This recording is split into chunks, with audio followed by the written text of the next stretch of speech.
Ciao, benvenuto! Nel video di oggi ti voglio mostrare il mio nuovo acquisto, il Trailhawk della Cold Steel. I Tomahawk mi sono sempre piaciuti e ultimamente volevo trovare qualcosa da portarmi dietro durante le mie uscite, sia quelle piccole uscite bushcraft che faccio ogni tanto, ma anche in montagna, magari per un pernottamento o quando vado a mangiare in una casera non gestita. Mi serviva quindi qualcosa di piccolo, poco pesante, piccolo leggero, maneggevole, che dia poco nell'occhio e soprattutto che mi permetta di processare una piccola quantità di legna. Non ho bisogno di grosse acete o asce per andare a processare molta legna, mi basta qualcosa di piccolino.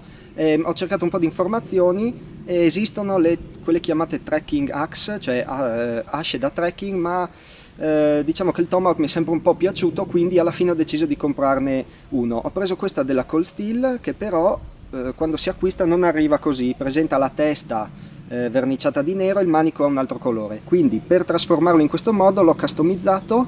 Adesso nel video di oggi vediamo i procedimenti per giungere a questo livello di customizzazione. Buona visione!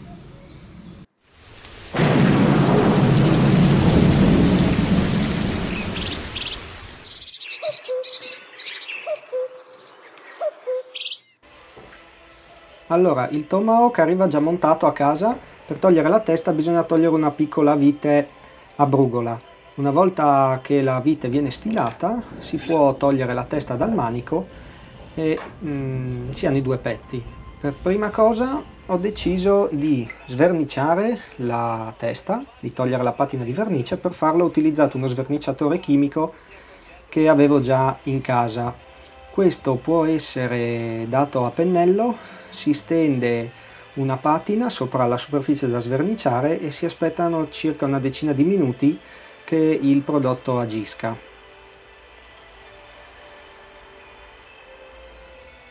Intanto che lo sverniciatore agiva sono passato al manico. Arriva a casa molto rovinato, probabilmente dall'inserimento meccanico della testa sul legno. C'è un gradino e poi c'erano tutti questi riccioli di legno. Quindi per andare ad asportare i riccioli, per prima cosa ho utilizzato una raspa a denti grossi per sgrezzare la prima parte di legno. Poi per andare ad eliminare il gradino ho utilizzato un coltello per asportare il legno fino a che non avevo ridotto quasi del tutto il gradino.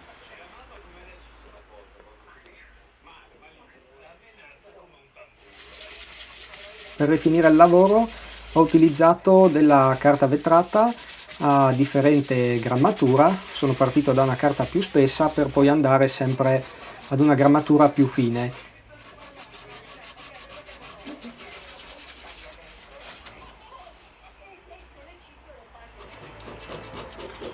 Una volta passati 10 minuti ho iniziato a eliminare la vernice, prima in maniera grossolana utilizzando un cacciavite a taglio e poi utilizzando una spazzola metallica per andare a rimuovere in maniera più efficace, più omogenea la vernice.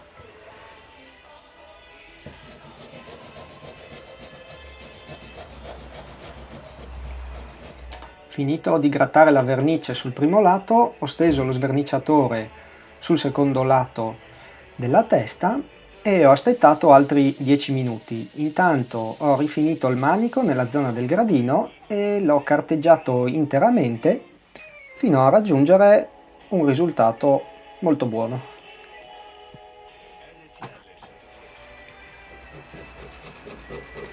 Una volta passati altri 10 minuti sono tornato a sverniciare l'altro lato della testa, prima sempre con un cacciavite, poi come prima ho riutilizzato una spazzola metallica e molto utile perché finché si lavora sui lati è semplice, ma sugli spigoli e sulle parti curve la spazzola metallica è sicuramente lo strumento migliore per andare a togliere la vernice senza faticare più di tanto. In alcuni punti la vernice era un po' più resistente, quindi una sola passata non è bastata, quindi sono andato a dare in maniera mirata lo sverniciatore solo dove era rimasta un po' di vernice e ho aspettato e poi sono andato a eliminare queste parti utilizzando prima un raschietto e poi per il lavoro di fino ho utilizzato una paglietta di quelle semplici che si usano per lavare le stoviglie. Anche con la paglietta è stato semplice anche andare a grattare quelle parti un po' più difficili, quali gli spigoli e le curve, e alla fine devo dire che ho ottenuto davvero un buon risultato con la paglietta.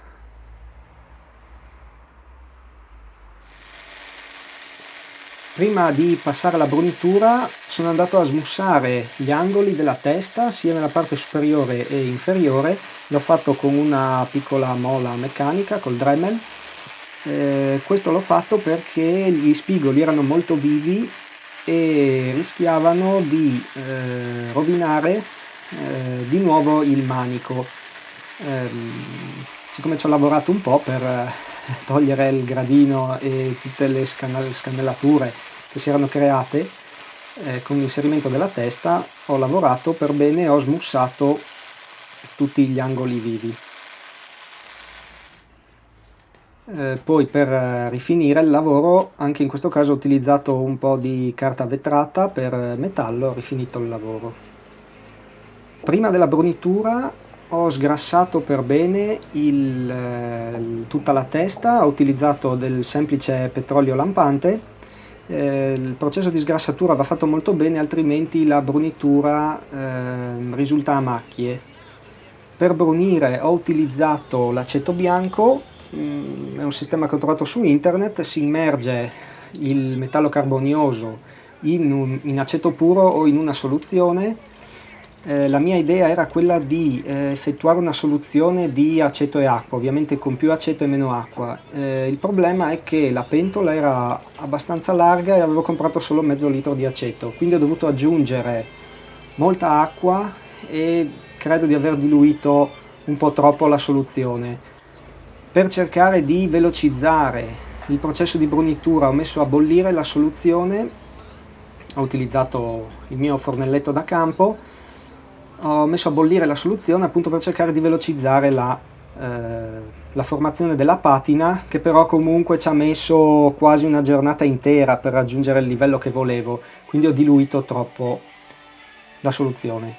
Mentre la testa era in brunitura sono ripassato al manico, il quale ho cercato di bruciarlo seguendo le venature per dargli un effetto un po' più vintage, un po' più da frontiera.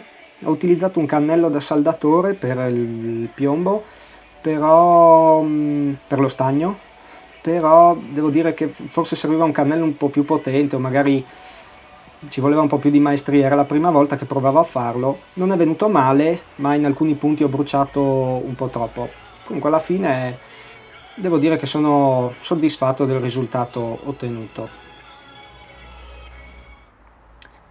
Ultimo passaggio sul manico è stato quello di dargli una mano di impregnante per legno, sia per andare un po' a proteggerlo dagli agenti atmosferici, ma anche per dargli un colore un po' più scuro.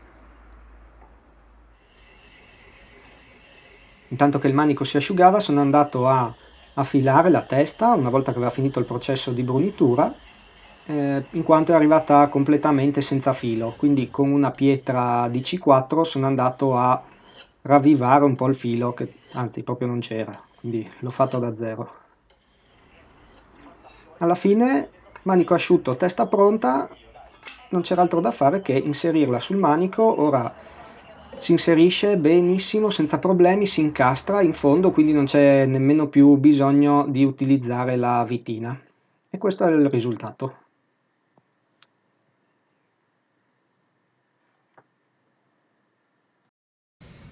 Bene, allora dopo tutti i procedimenti il risultato è questo. Devo dire che sono abbastanza soddisfatto di livello di customizzazione raggiunto.